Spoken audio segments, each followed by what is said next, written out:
You should be grateful I even showed up. That's what my father said to me on my graduation day, while I was still holding my degree in both hands and standing in the June sunshine outside the convocation hall. The words didn't register immediately.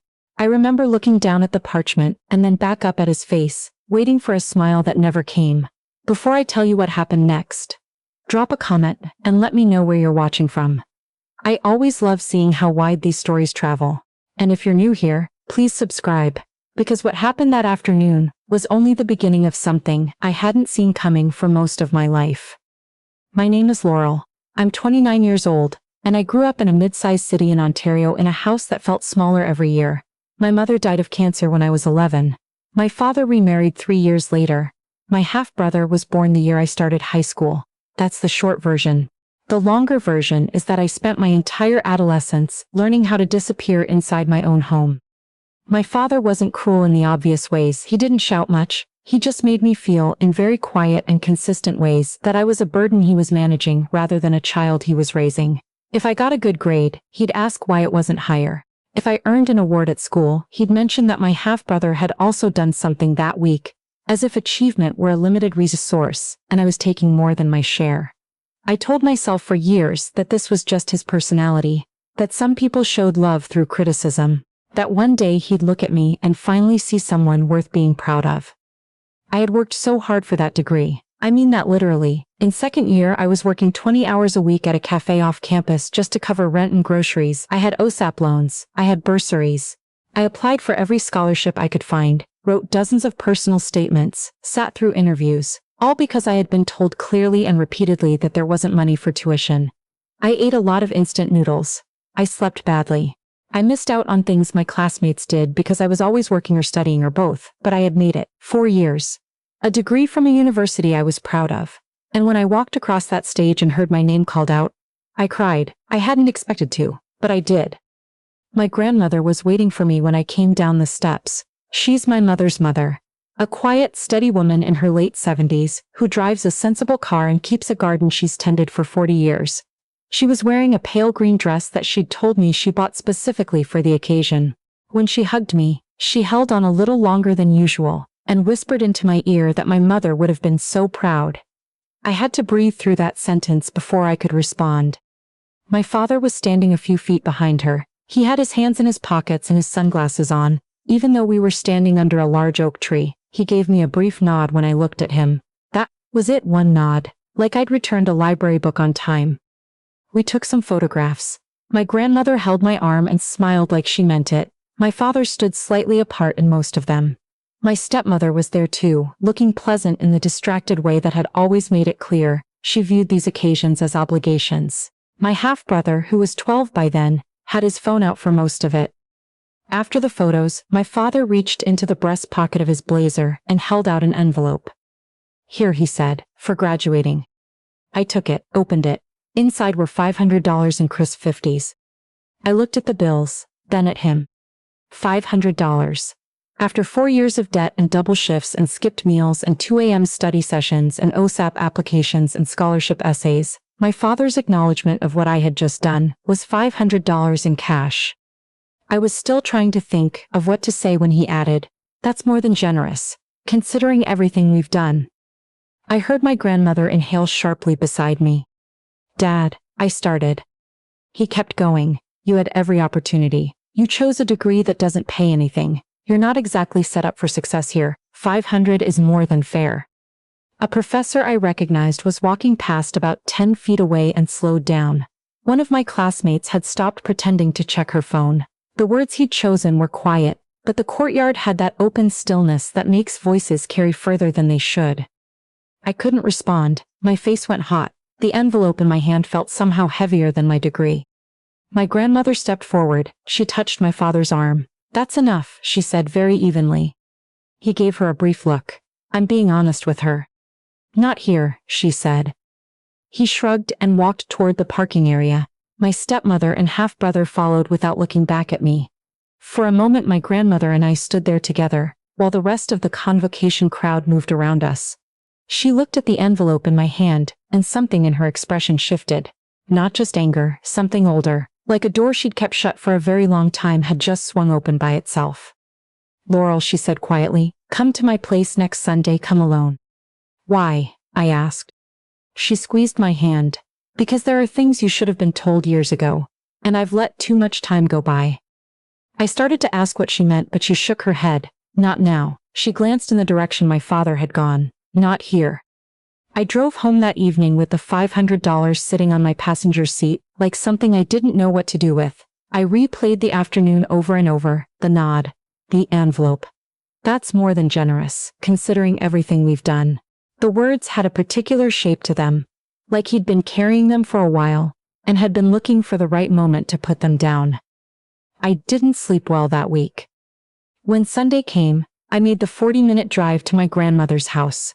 She lives on the edge of town in a bungalow with a covered porch and window boxes and a birch tree in the front yard. I've been coming to that house my whole life. It always smelled like coffee and cedar and whatever she had baking. It was one of the few places where I had ever felt fully like myself. She opened the door before I'd finished knocking. We sat at the kitchen table. She had made tea, but neither of us touched it. She didn't make small talk, which told me everything about how serious this was. My grandmother always made small talk first. It was how she eased into things. Instead, she went to the hallway closet, moved aside a stack of old board games, and reached up to the top shelf. She brought down a shoebox secured with an elastic band. She set it on the table between us, and for a moment she just looked at it.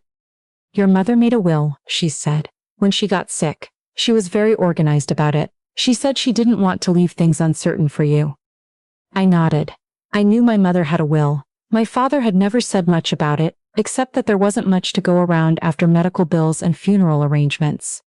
My grandmother pulled the elastic band off the box. Inside were papers, some of them old, but kept flattened carefully. She removed a document, several pages photocopied, and slid it across the table. This is your mother's will, she said, a copy of it. She asked me to keep one. I looked at it. I could see my mother's name at the top. The date was a year before she died. There's a section in there, my grandmother said, about a trust. I read the word, but it didn't settle into meaning immediately. A trust? She nodded. Your mother had a life insurance policy. She set it up as a testamentary trust, specifically for your education and your future. Your father was named as trustee.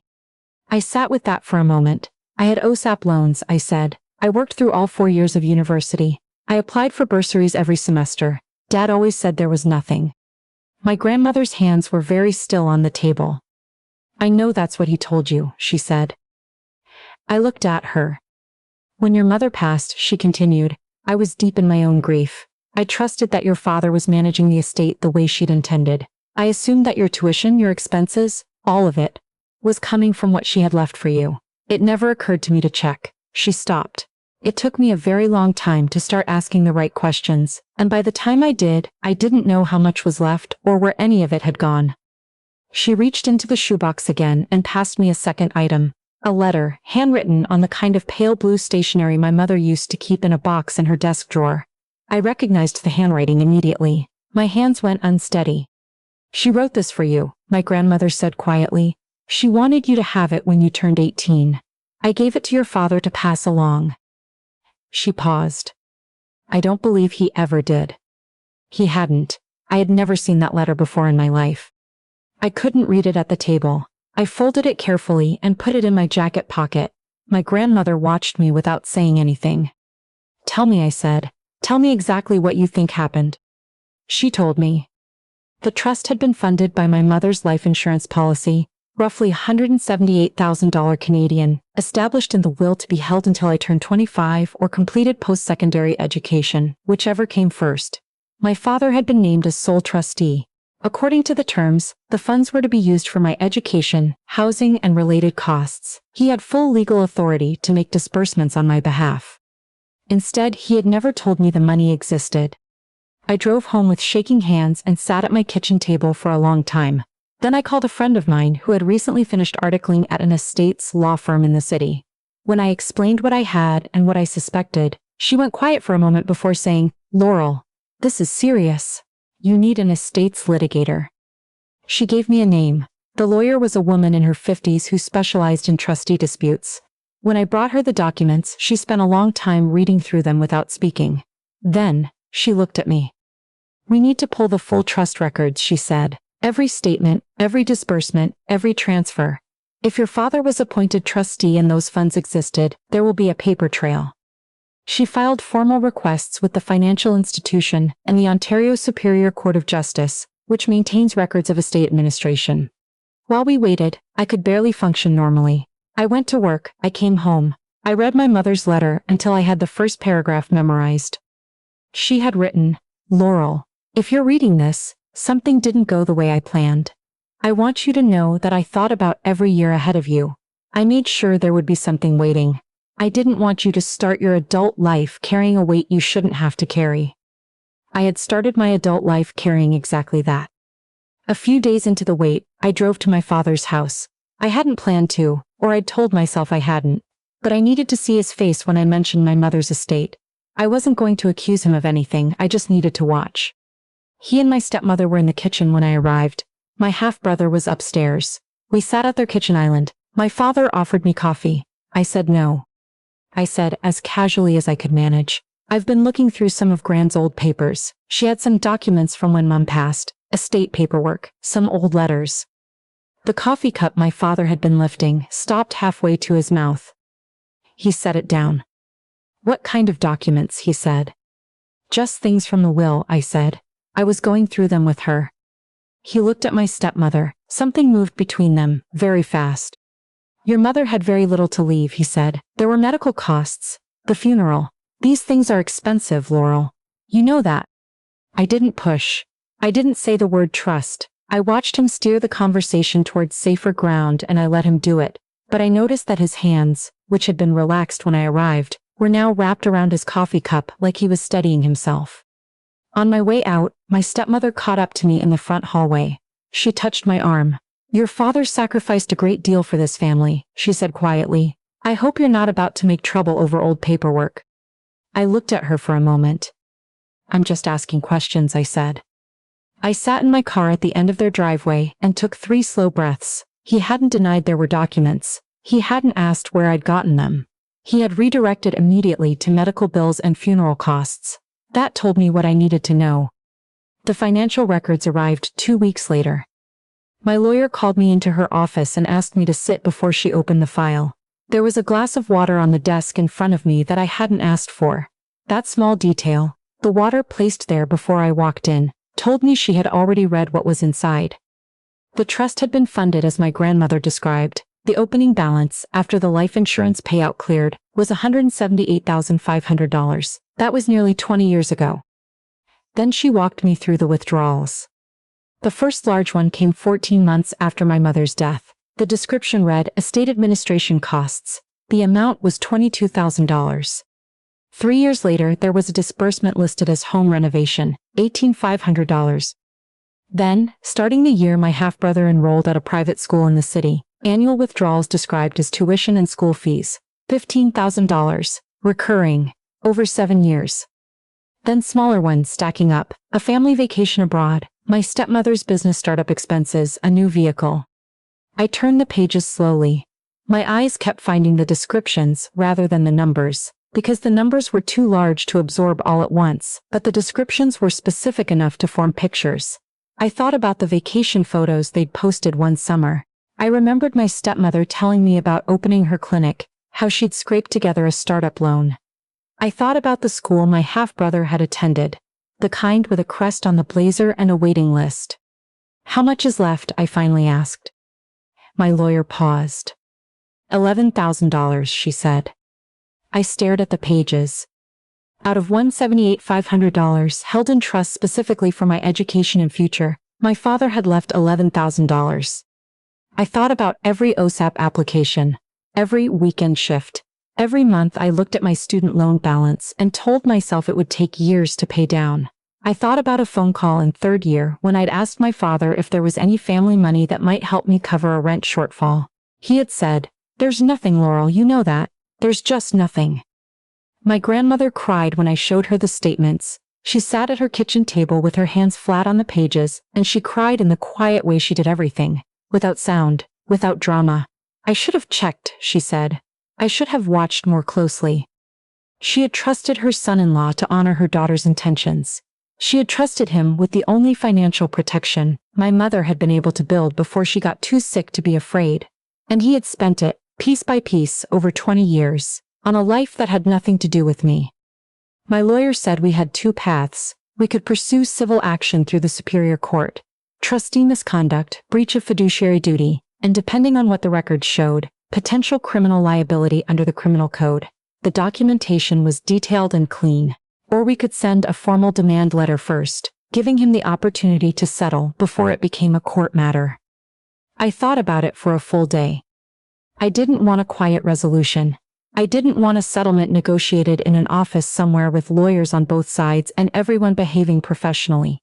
He had stood outside a convocation hall and told me that $500 was more than generous. He had watched me apply for bursaries and take out government loans while nearly $180,000 sat in an account with my name attached to it. A legal settlement would hold him financially accountable, but I wanted him to answer for it in front of people who knew us both. I asked my grandmother if she would have the family over for a meal. She understood immediately. She said, "You want him in the room when you say it?" "Yes," I said. She agreed. She told my father it was a belated celebration. Nothing big. Just family dinner at her place, a proper send-off for graduation since everything had been so rushed the day of. He agreed without any sign of suspicion. My stepmother confirmed they'd come. My half-brother said he'd be there. The evening before the dinner, I sat at my grandmother's kitchen table and organized the documents into two clean sets, one for my lawyer's office, one for the table. I held my mother's letter one more time before I put it away. I had the last line memorized by then. "Whatever you build from here is yours." I wanted to be there to see it, but I'll settle for knowing you'll figure it out. I needed her to have been right about that. By 7 the next evening, everyone was seated around my grandmother's dining room table. My father seemed at ease. He talked about a renovation project and asked my half-brother about summer plans. My stepmother complimented the food. My grandmother sat at the head of the table and said very little, which anyone who knew her should have recognized as a warning sign. I said almost nothing either. I wanted my father to feel that this was exactly what he thought it was. After dessert was cleared and tea was poured, I stood up and set the folder on the table. I said, "There's something I'd like to go over with everyone." My father's expression changed before I'd finished the sentence. I said, "These are the bank records from the trust fund my mother created for me, the one you were appointed to manage." I opened the folder and began laying out the statements the way my lawyer had laid them out for me, by year, in order. I didn't raise my voice. I didn't use words like stolen or fraud. I just read the descriptions and the amounts, one by one. My stepmother's face lost its color at the third entry. She looked at my father without saying anything. "The private school fees," I said, "were charged to this trust over 7 years. That's your school," I said to my half-brother. "Paid from money my mother left for me." My half-brother looked up from the table. He looked at his father. "I thought you got a bursary," he said. "You always said the school gave us a bursary." My father pushed back slightly from the table but didn't stand.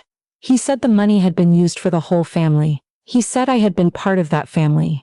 He said estates were complicated, and my grandmother didn't understand how these things worked in practice. My grandmother looked at him across the table. "My daughter trusted you," she said. "That's all. She trusted you with something she built for Laurel, and you spent it on everything else." He said nothing to that. My half-brother said his father's name twice. He was waiting for an explanation. My father didn't look at him. I said, "I took out student loans I didn't need. I worked through every year of my degree. I called you in 3rd year and asked if there was anything at all, that could help, and you told me there was nothing." My stepmother said, "These things are always more complicated than they look from the outside." I looked at her. "I know what it looked like from the inside," I said. My father stood up. He said we were all turning him into a villain. He said he had raised me. He said I had no idea what it cost to keep a household running. He picked up his jacket from the back of his chair. Before he left, my half-brother said something I hadn't anticipated. He looked at me from across the table and said, "I'm sorry, I didn't know any of this." I believed him. He was 17 years old. He'd been told what he'd been told. None of it was his fault. But that one sentence cracked something loose in me that I'd been holding in place all evening. My father walked out. The door closed. My grandmother came around the table and put her arms around me without saying anything. My stepmother lingered for a moment, then quietly gathered her things and followed her husband out the door. My half-brother stayed. My grandmother brought him a slice of the coffee cake she'd made, and the three of us sat in the kitchen for a long time without talking very much at all. The legal process moved quickly once we filed. My father's lawyer contacted us within 3 weeks. The records were too clear to meaningfully dispute. Disbursements documented with descriptions that made their non-educational nature obvious, a trust that had contained nearly $180,000 and been reduced to $11,000 over 2 decades. In Ontario, a trustee who misappropriates trust funds is exposed to civil liability for breach of fiduciary duty and, depending on intent, potential criminal liability under the Criminal Code. His lawyers strongly advised settlement. The agreement was finalized through the court. He was required to repay a substantial portion of the recoverable funds, secured against his property. It wasn't the full amount. 20 years of compounding withdrawals aren't fully reversible. And no settlement could give back the 4 years I'd spent working double shifts to stay enrolled. But for the first time, there was a legal record. An acknowledgement that my mother had left something for me. That it had been taken, that it was mine. My grandmother made a decision after the settlement was finalized that left me unable to speak for several minutes. She had a cottage north of the city. A small place on a lake that had been in the family for decades, where I'd spent summers as a child learning to swim and reading on the dock. She told me she was transferring it to my name. Not as compensation, she said. Not to make up for what your father did. Because it always belonged to your mother's side of this family, and it should stay there. I drove up to the cottage the first weekend after the transfer went through. I walked out to the end of the dock and sat with my feet over the water and stayed there until the light changed. I thought about my mother's letter, the closing line, "Whatever you build from here is yours." With part of the settlement, I enrolled in a graduate program I'd had to decline 2 years earlier because of debt. I started in September. I didn't work a single outside shift that semester. I studied. I went to the library. I ate actual meals and slept a reasonable number of hours and let myself, for the first time in years, feel like I was exactly where I was supposed to be. My half-brother and I text occasionally now. He's still sorting through what that summer meant about the family he thought he'd had. I understand that. Some things take time to find the shape of. The envelope from graduation day is still in the pocket of the blazer I wore. I haven't touched it. I can't bring myself to spend it, and I can't bring myself to throw it away. What I've decided to do with it, eventually, is frame it. Not because $500 means anything to me now. Not because I want the reminder of that afternoon sitting on my wall every day. But because of what it represents. A moment when someone who should have been standing in my corner looked at me and decided, very deliberately, that this was more than I deserved. He was wrong. My mother had known he might be wrong, which is why she had tried to protect me from that conclusion before she was ever sick enough to be afraid. And I know it now in a way I carry differently than I used to. Not like a wound anymore. More like something that finally has the right shape. One question before you go. Would you have sat down at that dinner table? Or would you have let the lawyers handle everything quietly and kept your distance from the confrontation? Tell me in the comments. I'd really like to know.